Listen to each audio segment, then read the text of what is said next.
Bon, ok, asseyez-vous, asseyez-vous. Bonjour les enfants. Comment vous allez?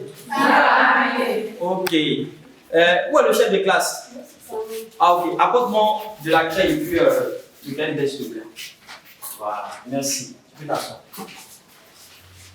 Alors, les enfants, je suis Cissé Loseni. Voilà, Cissé Loseni.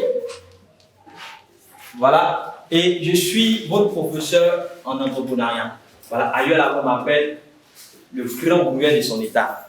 Et en ce moment, vous suivez le jeune entrepreneur africain.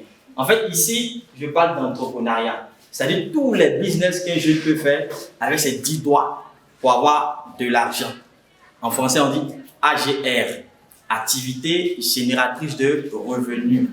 Les petits commerces que vous faites pour gagner de l'argent, c'est ça qu'il s'agit. Et donc aujourd'hui, c'est ça qu'on va parler. Est-ce que vous avez compris? Oui. Voilà. Donc, vous suivez le jeune entrepreneur africain. C'est parti. Voilà, donc on va noter grand 1, l'ABC de l'entrepreneuriat. L'ABC de l'entrepreneuriat. L'ABC de l'entrepreneuriat. Alors, les enfants, je vous explique élément par élément. Voilà, après le grand 1, on va noter petit a, on va noter la lettre A simplement. Et puis, on va dire à quoi est-ce que la lettre A répond. Ok, vous avez compris? Donc, la lettre A répond simplement au mot aspiration. Aspiration. Voilà. Donc, c'est quoi l'aspiration? En fait, l'aspiration, c'est le désir et la volonté d'entreprendre. Donc, pour tout entrepreneur ou pour toute personne qui veut devenir entrepreneur, il faut qu'il respecte ce premier élément qui est l'aspiration. Il faut que cela lui vienne, que ça soit une volonté, que ça soit un désir de vouloir entreprendre. Et à ce niveau, il faut comprendre également que c'est le point de départ. Voilà, parce que vouloir entreprendre, il faut apporter du nouveau ou encore répondre à un problème qui existe dans votre environnement. Donc, on retient aspiration. Et puis bon, comme aussi, il y a vos grands frères qui nous regardent, on ne sait jamais, il faut les permettre de mieux comprendre ce premier élément. Donc, ça veut dire quoi? Que quand tu veux entreprendre, toi-même là, tu dois d'abord vouloir, c'est-à-dire entreprendre. Il ne faudrait pas que ça soit une influence venant d'ailleurs ou de quelqu'un. Il ne faudrait pas aussi que ça soit par effet de mode. Parce que assez tout vend habits de femmes, toi aussi tu dois vendre habits de femmes. Ou bien parce que ami nous vend iPhone, toi aussi tu dois avoir un iPhone. Ce n'est pas comme ça que ça marche. Donc, retenez ça. Et après, on va voir petit b. On va voir la lettre B. Et au niveau de la lettre B, il faut retenir ici que cela répond à ce qu'on appelle le business plan. Ils vont dire, hey, c'est quoi ça encore? Monsieur va nous tuer. Voilà. Oui. Le business plan, je vous explique. Au niveau du business plan, ce qu'il faut retenir, le business plan est un document dans lequel l'entrepreneur ou la personne qui veut entreprendre va noter sa vision, ses objectifs. Il va noter également ce qu'on appelle le budget provisionnel. Voilà. C'est-à-dire qu'à ce niveau-là, tout ce qui concerne ce qu'on appelle l'analyse du marché, l'étude de rentabilité, c'est tout ça là qu'il va mettre dans le document. En fait, c'est trop gros français. Il va aller terre à terre pour que vous compreniez. Donc, à ce niveau, il faut plutôt prioriser ce qu'on appelle un business, sinon un plan d'action. Un plan d'action. Il faut prioriser ce qu'on appelle un plan d'action.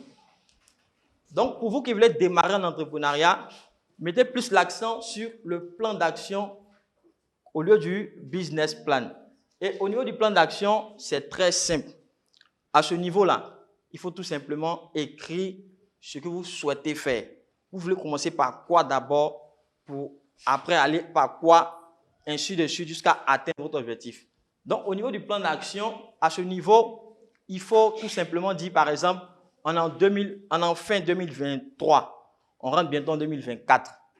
Si je veux entreprendre dans tel domaine-là, il faudrait que d'ici, on dit janvier 2024, j'ai par exemple 200 clients. Donc, qu'est-ce que tu dois faire pour avoir 200 clients.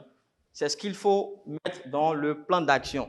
Donc, dans le plan d'action, par exemple, vous allez voir l'objectif qui est d'avoir 200 clients d'ici janvier 2024. Et ce qu'il faut pour avoir 200 clients, vous allez signifier, bon, premièrement, il faut que je commence à communiquer pour que les gens sachent ce que je fais. Après, il faut que je fasse comme ça, il faut que je fasse comme ça, ainsi de suite. C'est ce qu'il faut mettre dans le plan d'action.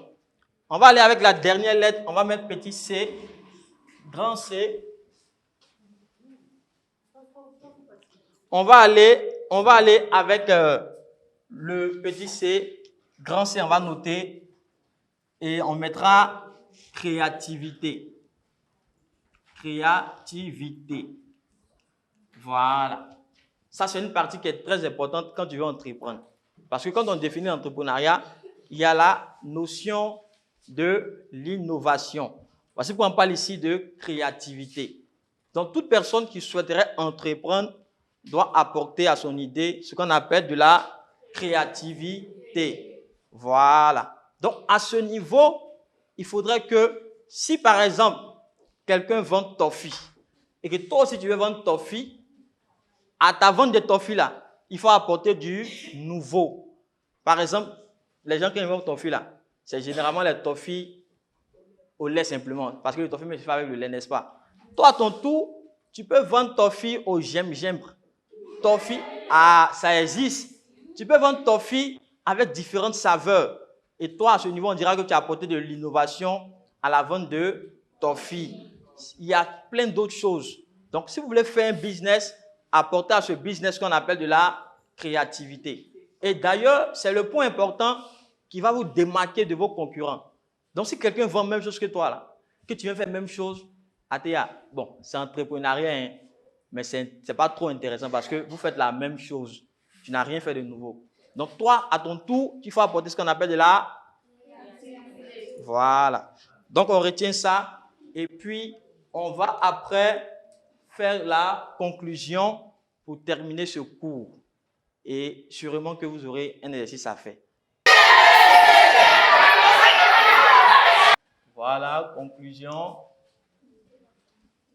Et notez en conclusion, ces éléments de base sont très importants à comprendre et à mettre en application.